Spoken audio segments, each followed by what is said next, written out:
Good afternoon, everybody. The topic that we'll study today is color picture tubes and PAL color television system. I am Pooja Sindhu, lecturer in Electronics and Communication Engineering from Government Polytechnic Jhajjar. Let's begin the topic. जो हम colour television picture tubes के बारे में अब हम जो पढ़ेंगे उसमें हम 3 कलर पिक्चर ट्यूब्स के बारे में पढ़ेंगे. कलर टेलीविजन पिक्चर ट्यूब्स में क्या होता है, जो पिक्चर ट्यूब का जो स्क्रीन होता है वो 3 फॉस्फोरस से कोटेड होता है, जबकि हमें पता है कि जो नॉर्मल मोनोक्रोम का जो पिक्चर ट्यूब जो मोनोक्रोम की ट्यूब का स्क्रीन होता है वो एक ही फॉस्फोरस से कोटेड होता है. That is why we see only black and white colour. तो इसमें 3 फॉस्फोरस होते हैं हमारे, 1 for each of the chosen red, green, blue primaries.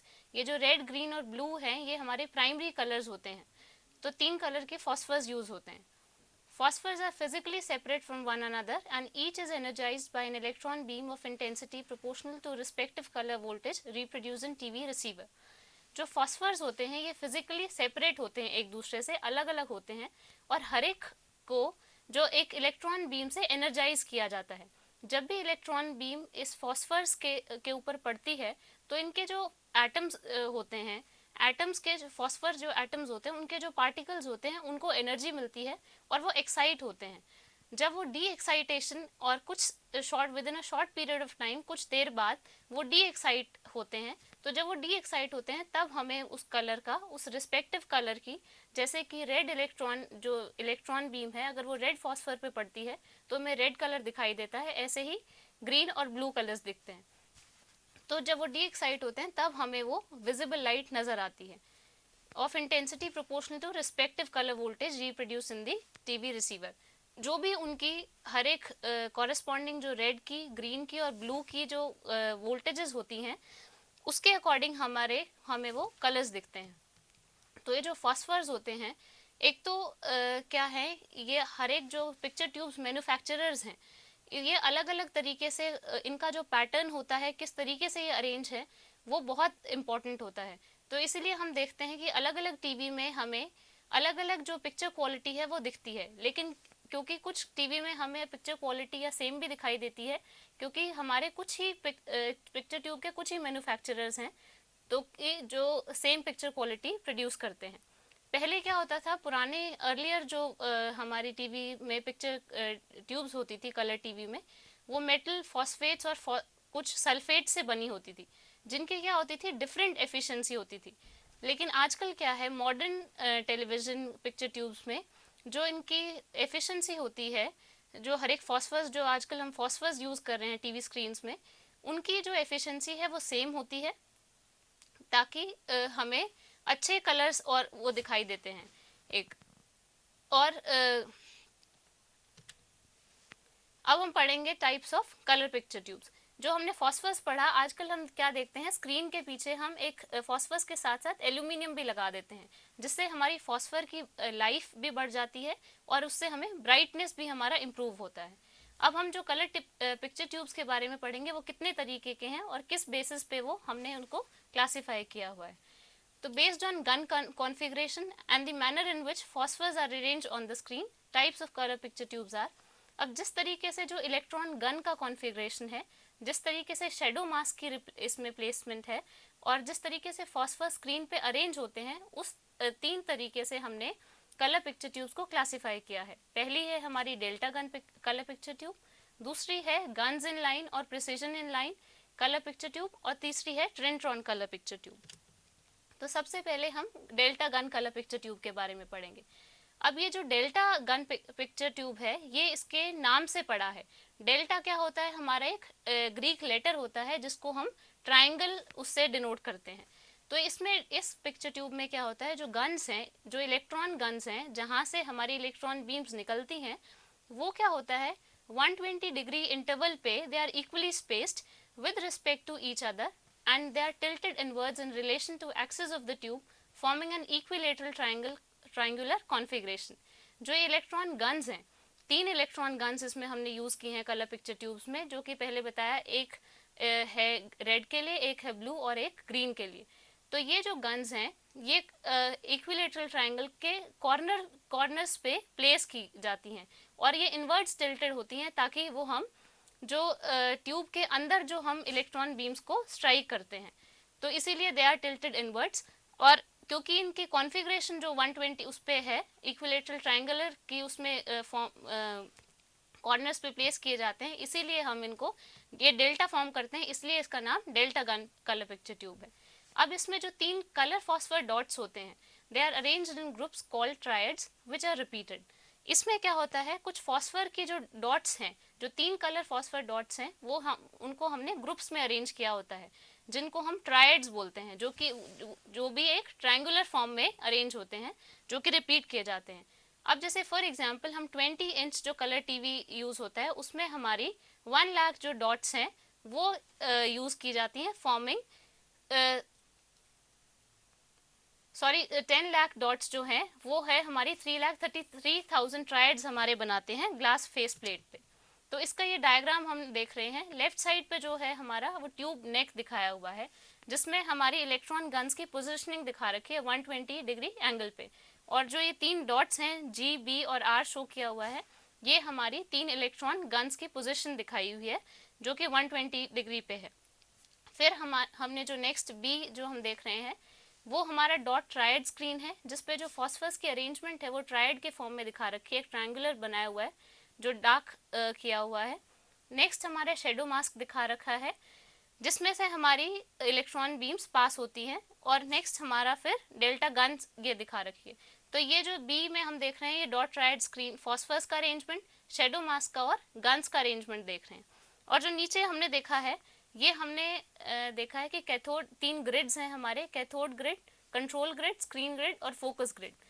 तो इस पे हम कैसे उसको सिग्नल भेजते हैं और कैसे हमें शेडो मास्क पे पढ़ के वो कैसे हमें इमेज मिलती है। अब शेडो मास्क क्या है? A thin perforated metal sheet located 1 centimeter behind tube screen। ये जो शेडो मास्क होता है, ये हमारे ट्यूब स्क्रीन के 1 सेंटीमीटर पीछे होता है। ये एक मेटल शीट होती है जो कि परफोरेटेड होती है, जिसमें कि होल्स होते हैं, और इसी में से हमारी इलेक्ट्रॉन बीम्स पास करती हैं, जो कि एक पर्टिकुलर इसमें एक होल किसके लिए होता है? For every phosphor dot triad on the screen. जो एक होल होता है वो जो स्क्रीन पे, जैसे कि हमने पहले डायग्राम में देखा कि शेडो मास्क से निकल के डॉट ट्रायड स्क्रीन पे जो था, तो एक होल में से जो डेल्टा गन्स में से इलेक्ट्रॉन बीम्स आ रही हैं, वो एक होल में से निकल के एक फॉस्फर डॉट ट्रायड बनाती हैं। तो जो होल्स हैं वो इस तरीके से ओरिएंट किए जाते हैं, इस तरीके से प्लेस किए जाते हैं, that electrons of 3 beams on passing through any hole hits only corresponding colour phosphor dots on screen.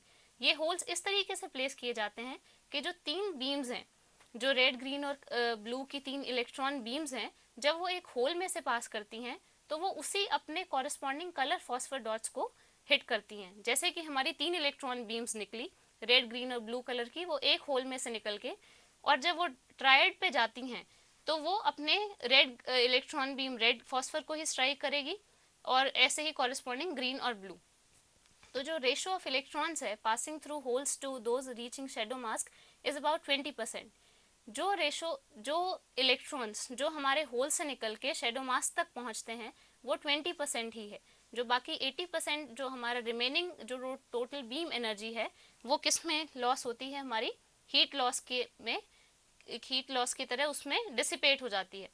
तो इसीलिए हमारे इसमें हम जो ये कलर पिक्चर ट्यूब्स में हम क्या लेते हैं, जो एनोड जो वोल्टेजेस होती हैं वो हाई होनी चाहिए देन मोनोक्रोम पिक्चर ट्यूब्स। अब हम देखते हैं कि जनरेशन ऑफ कलर रेस्टर्स। अब हमें कलर रेस्टर्स, कलर स्क्रीन कैसे दिखाई देता है? जो ओवरऑल कलर सीन है, it is determined by intensity of each beam phosphorus being bombarded. जो हमें पूरा कलर दिखता है वो किससे दिखाई देता है? हर एक बीम की इंटेंसिटी पे डिपेंड करता है, और जितने फॉस्फरस, जो फॉस्फरस उस पर बम्बार्ड हो रहे हैं।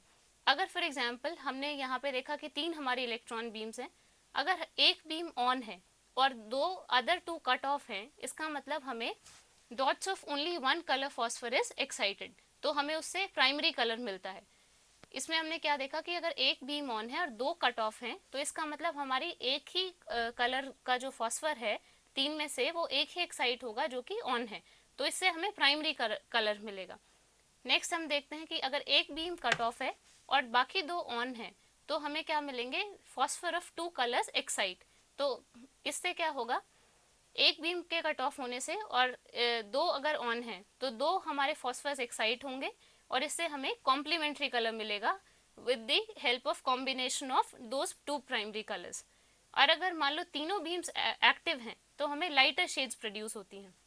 अब हमें लाइटर शेड्स क्यों प्रोड्यूस होती हैं, क्योंकि वाइट कलर भी उसमें, फॉर एग्जांपल कोई भी कलर है उसमें हम वाइट कलर अगर ऐड करते हैं तो हमें कुछ लाइटर शेड्स मिलता है।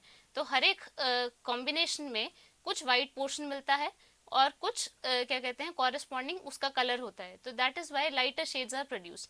अगर मान लो तीनों बीम्स कट ऑफ हैं, इसका मतलब कोई एक्साइटेशन नहीं है, तो हमें ब्लैक कलर दिखाई देगा, इसका मतलब कुछ दिखाई नहीं देगा, there is no colour on the screen.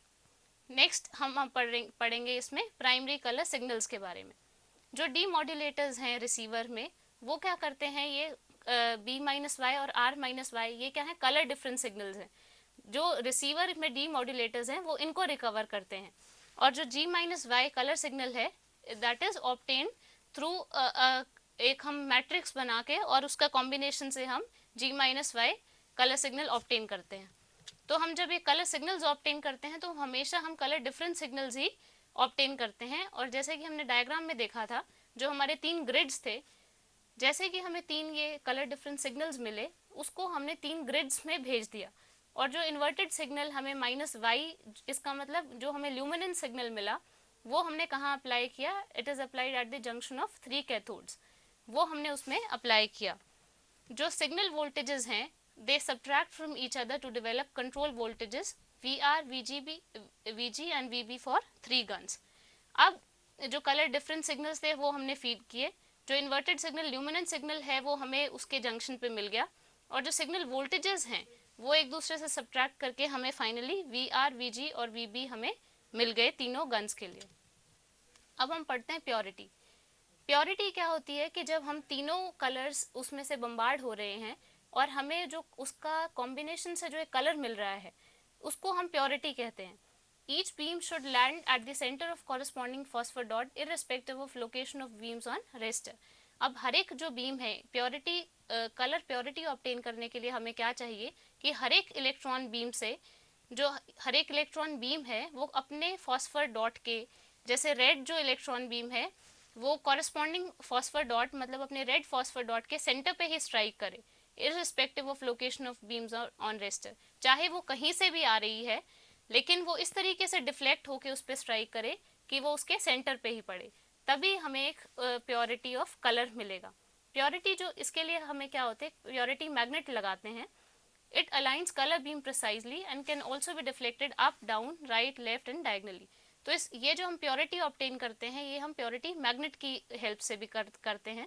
और ये क्या करती है, जिस तरीके से जहाँ पे हमें कलर वो दिखाई देना चाहिए उसके अकॉर्डिंगली उसके हम up, down, right, left, diagonal उसको हम कर सकते हैं। अब हमने लेफ्ट पे जो डायग्राम देखा है उसमें दो टैब्स यूज किए हुए हैं, A और B। तो ये हम क्या करते हैं, एक मैग्नेट को रोटेट करने के लिए करते हैं। ये मैग्नेट क्या है, मैग्नेटिक इसको फील्ड प्रोड्यूस करता है, जिससे क्या होती है हमें डिफ्लेक्शन मिलती है उसमें। तो ये जो है ये हम इसको लगातार रोटेट वो कर रहे हैं, और ये जो दूसरा है इसको हमने इकट्ठा रोटेट किया है। ये इसके हेल्प से प्योरिटी मैग्नेट दिखाया हुआ है कि कब जैसा हम चाहते हैं उसके अकॉर्डिंग, जैसे फर्स्ट डायग्राम में देखा कि A और B वो क्लोज थे और फिर हमने उसको दूर करके जिस तरीके से हमें अपना वो चाहिए है उसके अकॉर्डिंग हमने इसको अलाइन कर दिया है। नेक्स्ट है कन्वर्जेंस। अब जो बीम्स होती हैं, beams hitting same part of the screen at the same time to produce 3 coincident रेस्टर्स।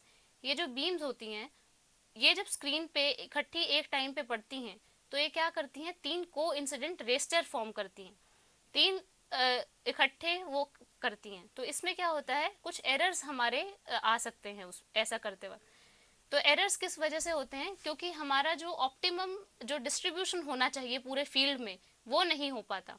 तो एरर्स होते हैं नॉन कोइंसिडेंट कन्वर्जेंस प्लेन्स के कारण।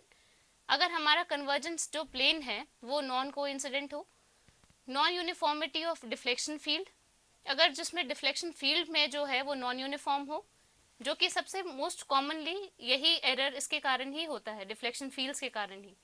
थर्ड है हमारा flat surface of picture tube screen, या पिक्चर ट्यूब का जो स्क्रीन है वो फ्लैट हो। तो प्रॉपर जो कन्वर्जेंस है वो हम कैसे अचीव करते हैं? It is achieved by positional adjustment of individual beams statically and dynamically. तो ये जो हम कन्वर्जेंस करते हैं, कन्वर्ज करना मतलब सारी बीम्स को इकट्ठे एक उस पे लेके आना, टू फॉर्म एक प्योर कलर हमें फॉर्म करने के लिए, उसका एक प्रॉपर ह्यू मेंटेन करने के लिए। तो ये हम दो तरीके से करते हैं, स्टैटिक कन्वर्जेंस और डायनेमिक कन्वर्जेंस। तो जो स्टैटिक कन्वर्जेंस है ये क्या करती है? It involves movement of beams by permanent magnetic fields which bring beams in centre of screen. Static convergence की हेल्प से हम क्या करते हैं? परमानेंट मैग्नेटिक फील्ड में बीम्स को इस तरीके से मूव कराते हैं ताकि जो बीम्स हैं वो स्क्रीन के सेंटर पे आ जाएं। ये हमने डायग्राम देखा है। सबसे नीचे हमने क्या देखा है? हॉरिजॉन्टल कन्वर्जेंस वेव फॉर्म है। फिर हमने देखा है कि करेक्टली कन्वर्ज बीम्स देखी हैं, आरजीबी ऊपर कलर्स हैं, बीच में जो हैं ये सेंटर पे आई हुई हैं, और जो राइट साइड है उसमें हम कन्वर्जन बीम्स हैं जिसमें हमें कोई करेक्शन की ज़रूरत नहीं है, और जो ये लेफ्ट पे हम देख रहे हैं इन बीम्स को हमने कन्वर्ज किया हुआ है। तो ये था स्टैटिक। उससे अब जो कन्वर्जेंस है जो हम सारे स्क्रीन के ऊपर करते हैं, रेस्ट ऑफ द स्क्रीन पे, वो हम क्या करते हैं? डायनेमिकली करते हैं, और वो हम क्या करते हैं? मैग्नेटिक फील्ड्स को कॉन्टिन्यूसली वेरी करके हमें कन्वर्जेंस ऑब्टेन करनी होती है। नेक्स्ट है हमारा pin cushion correction. Pin cushion correction क्या होता है? ये ऑटोमेटिकली हॉरिजॉन्टल विड्थ को और वर्टिकल साइज को बढ़ा देता है, जहाँ पे जो रीजन्स रेस्टर क्या होता है हमारा, in reasons of raster shrinking due to distortion. Raster हम पूरे स्क्रीन को कहते हैं, जो हमारा स्क्रीन दिखता है उसको हम रेस्टर भी कहते हैं। तो जो हमारा स्क्रीन है, अगर मान लो वो किसी डिस्टॉर्शंस के कारण, कोई फेज एरर्स के कारण या किसी भी कारण डिस्टॉर्ट हो गया है, तो पिन कुशन करेक्शन की हेल्प से वो हॉरिजॉन्टल विड्थ और वर्टिकल उसका जो साइज है वो ऑटोमेटिकली इंक्रीज हो जाता है। नेक्स्ट है डीगेसिंग। डीगेसिंग हम कहाँ करते हैं? रिसीवर्स में करते हैं। डीगेसिंग में क्या होता है? It means demagnetising iron and steel parts of picture tube mountings. It is done to overcome the drawback of poor purity. इसमें हम क्या करते हैं? अगर हमारे पिक्चर ट्यूब में माउंटिंग्स में कोई भी हमने जो ये डिफ्लेक्शन योक्स लगाई हैं या कुछ भी और हमने पिक्चर ट्यूब्स में जो माउंटिंग्स हमने कोई चीज़ें लगाई हुई हैं, उसके कारण हमारे क्या होते हैं? मैग्नेटिक इफेक्ट आ जाता है। तो चाहे मैग्नेटिक कॉइल्स हों, चाहे वर्टिकल डिफ्लेक्शन कॉइल्स हों, तो उसके कारण मैग्नेटिक इफेक्ट आ जाता है। और डीगेसिंग में हम क्या करते हैं? उसको रिसीवर में डीमैग्नेटाइज, जो टेलीविज़न का रिसीवर होता है उसमें हम क्या करते हैं? उसको डीमैग्नेटाइज करते हैं। तो इससे क्या होता है? हमारा जो पुअर प्योरिटी थी, जिसके कारण हमें अच्छा जो कलर था वो प्योर फॉर्म में नहीं नज़र आ रहा था, उसके डीगेसिंग करने से हमें वो पुअर प्योरिटी जो है वो ओवरकम हो जाएगी। अब ड्रॉबैक्स क्या हैं डेल्टा गन ट्यूब के? कि कन्वर्जेंस इसमें डिफ़िकल्ट है, और इसमें क्या है? सर्किट की जो कॉम्प्लेक्सिटी है वो ज़्यादा है, कॉम्प्लेक्स हो जाता है सर्किट, कन्वर्जेंस डिफ़िकल्ट हो जाती है, और सर्विस की भी दिक्कत आती है। सेकेंड जो इसमें है, फोकस के not be sharp over the entire screen. जो पूरे स्क्रीन पे हम जो फोकस होता है वो पूरा हमें शार्प नहीं मिलता है।